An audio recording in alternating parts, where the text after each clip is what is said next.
Blue Collar Nation podcast. Lots of great information, restoration specific as well as skilled trades, service-based industries. And then they have the morning tech meeting. If you haven't checked that out, soft skills training for your people daily comes directly to them and help you grow your team and increase the return on investment. So that's the nature of the discussion we're going to have here. And so let's bring these handsome gentlemen in. There's Eric. Good morning, Eric. How you doing? Good. Yourself? Good. Yeah, I'm the handsome one, just so you know. Yeah, Right. That's true. Goes without saying, right? He's the beauty. I'm the brains. Two, you guys have talked about a lot, and I think that goes without saying. Like when you're first starting a business, it's survival mode. I got a kick. I've still been chuckling. You know, you guys bought the carpet cleaning truck, and then you're both like, "Well, how do you start it?" I am 35 years old. I am divorced, and I live in a van down by the river. I had no clue. Yeah. Well, the guy was saying something, and I don't know. Let me tell that story real quick, John. So we needed this truck, and we wanted to get like the biggest, baddest truck, and you know they were like they were like 130 grand or something. We're like, we're not there yet. So we found this guy in Minnesota, and I literally flew there that day with a cashier's check, right? But so on a Saturday morning, like 30 below in Minnesota, he's got the thing in his shop. He's firing it up like super fast and showing me and talking all this lingo that I had no idea what he was talking about. And then I just kind of looked at him and I just handed him the cashier's check. I went, okay, dude, I'll see you later. So then I started driving away. And then all of a sudden I realized, because this truck was huge too, you know. And then I pulled into the gas station. I couldn't even find the gas tank. Oh, geez. Like, I was like, where's this friggin' thing, you know? And so I drove all the way across the country in like the middle of winter and snowstorms in this truck. And then I got to California and, you know, Larry had already booked a job for us and we pulled in all the hoses and he goes, all right, how do we turn it on? I was like, beats me, man. That guy was moving so fast. I couldn't keep up. Larry was so mad at me. You know, I'm like, he didn't tell you how to turn it on. If he had been there with the guy, he would have been out of there too. Like the guy was drunk. It was the whole thing. It was a big thing. Is this is probably still YouTube's not what it is today, right? Where you can just hop on and there's a video for everything. No, we figured it out we had a manual. We went up to the glove box and started out reading line 1. It just went down. But actually, John, we used the pictures from that job for like a decade. Yeah. Because it was like an apartment and the guy must have been changing the oil in his motorcycle or something in there. We had been cleaning with a portable up to that point. Yep. And all of a sudden we got a vortex, you know, and that thing's getting hot. And we're just pulling the wand and that carpet was like, look brand new. Yeah. Like we just looked at each other and went, dear God, it's beautiful. Oh my gosh, like what have we done? Like this is the greatest thing ever. And hang on, we used the pre-spray that the guy left on the truck because we weren't even sure how to mix it. Yeah, that's true. And it worked. And it smelled like citrus. Well, we had a really good mixture. And I remember it looked like brand new, and we were so proud. We were high-fiving, like we just made the greatest investment ever.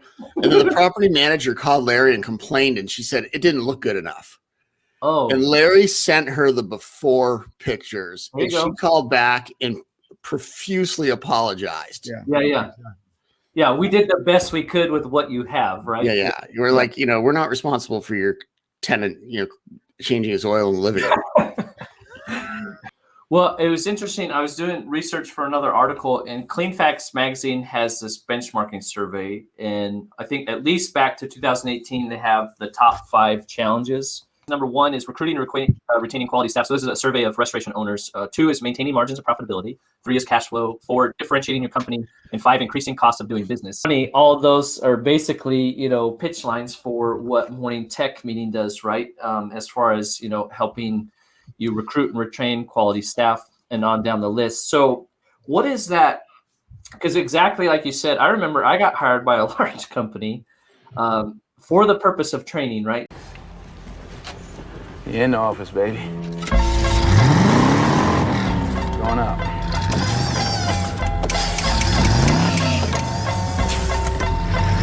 And then the first day, man, that we talked about this previously, the first day I had a training, my managers, and I wrote about it in the culture book, just sitting there fuming. I mean, red.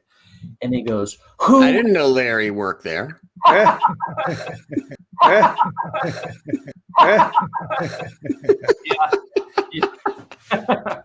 had the same experience. He's like, "Who's paying for this? You have, 15 people in there for 15 minutes. That's not being applied to my job." And it's like, dude, you hired me to train and develop. How do you do that without meeting with people or setting aside time to do that? So consistently. Yeah. So Larry, you want to talk about how you overcame that? I think this is a great question for Larry to answer because he and I differed on approach at the beginning. Yeah. Well, we'd stop doing it. Cash flow and payroll will be kind of tough. You go your ups and downs of business. Yep. I was like, we got to skip the meeting today because then we got to get out the door, or we'd have a ton of jobs. We got to get out the door. Yeah. And they're like, no, they kind of want the meeting. I'm like, no. So we'd skip it for a day or two. And it would show in the morale and the performance of the guys, which, you might have seen with your company. Well, if you're able to do it for quite a while.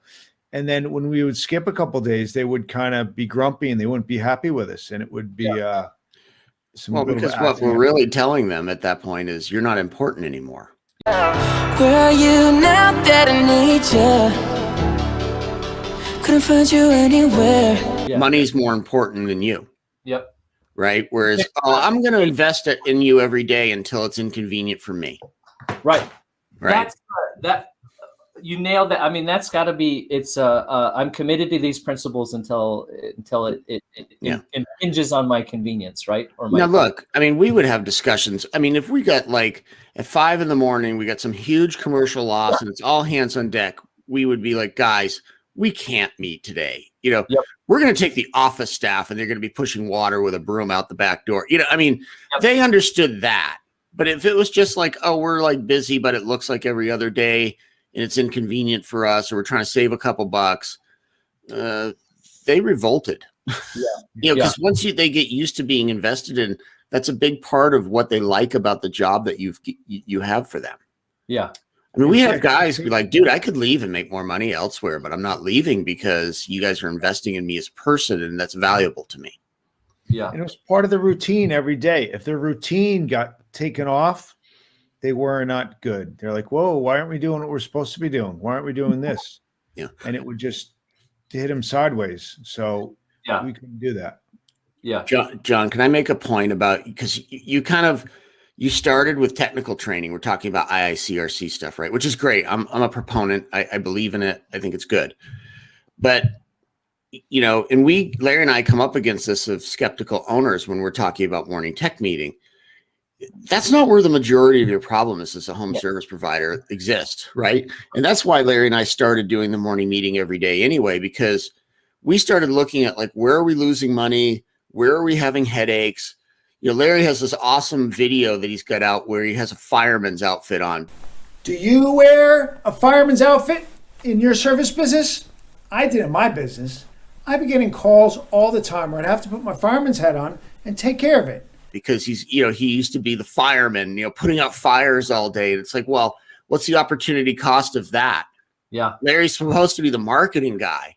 So every time he's going to put out a fire, we're losing future revenue. And I'd be getting irate. So what we realized was that the answer to that is investing in their soft skills, because that's where the problems came. The problems came from they didn't communicate with the client. They didn't empathize with them well. They didn't put their property protection down correctly. All these other little things that are kind of more like in the air and life skills. Those were the things that got us all in trouble. It's not like you can't take two guys that are like 24 and 22 who really don't have any experience in life and maybe came from a background that nobody trained them how to behave with a higher end client. You can't send them to the $1 million house up the road that has a loss with a doctor and a lawyer as the husband and wife and a lot of high end goods, and not train them on communication skills and property protection and how to behave in a home and where to park the van and all those other things and expect it to go well. Well, people do it every day, and it's friggin' insanity. Okay, so the DYOJO podcast, episode 50. Some people are asking, how can we support the podcast? We actually have the DYOJO has 2 books. Book number 2 just came out. We got paperback and Kindle. It's on Be Intentional Culture, how the small things enhance or undermine your culture, your efforts to build a strong workplace culture. Ties in nicely with what Eric and Larry were talking about, investing in soft skills training for your people. And of course, the classic, the one and only Be Intentional Estimating. Those are also available on the website, thedyojo.com, DYOJO.com. But